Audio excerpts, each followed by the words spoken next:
Welcome. This is for those of you who felt you needed a couple more example problems before beginning the problems on your own. If you look at our screen, the left-hand problem we are going to solve together, the problem on the right side is the problem that is already on your paper. So they are similar, so if you are struggling with that problem, maybe this will help you solve it. Now, if we look, our first step when we are solving this two-step equation is to draw that line down the equal sign. That is going to tell us that what we do to one side of the equal sign, we do on the other side. We are starting with the number that is on the same side as the variable, but it is being added or subtracted to it. So in this case, we're starting with positive 5. The opposite of positive 5 would be to subtract 5 from both sides. Remember, we're using our inverse operations, so we always want to do the opposite. Now, from there, 5 minus 5 gives me 0, so we can cancel those numbers out based on our inverse property. And we are left with k divided by 5 is equal to negative 2.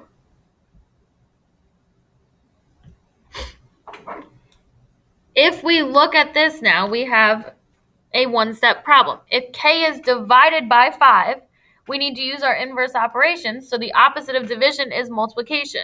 So we are multiplying both sides by 5. When we do this, we get a final answer of k is equal to negative 10. Now, your last step, don't forget you need to plug your answer back into your original equation and check your work. So I am checking 5 plus negative 10 divided by 5 is equal to 3. Make sure you are actually plugging this into your calculator. I have 5 plus negative 10 divided by 5 is negative 2, and that's equal to 3. Well, 5 plus negative 2 gives me 3, and 3 equals 3, so that problem works, and our answer is correct.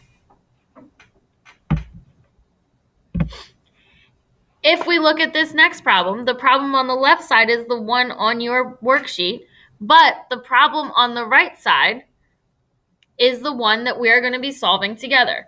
So, again, we want to start by drawing our line down the equal sign, so we have our two sides. We are starting with the number that is being added or subtracted from the variable. So in this case, we're starting with negative 5. Our inverse tells us we need to add 5 to both sides. When we do this, negative 5 and positive 5 cancel each other out, and we get 0. So we are left with 24 is equal to negative 6x.